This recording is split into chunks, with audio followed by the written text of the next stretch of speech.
Kun miidiyaa keessan Eeboo Tiyuubidha. Eeboo Tiyuub irratti seenaa uummata Oromoo ifa ta'een siyaasa Oromoo, ikoonoomii Oromoo kan isin biraan geenyu ta'a.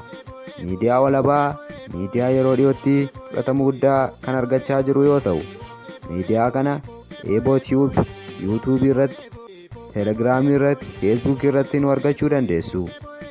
Keessumaa YouTube irratti kan argamu subscribe gochuun, Facebookii follow gochuun, Telegiraamii join gochuudhaan akka miidiyaa keessan jajjabeessitan isin gaafanna.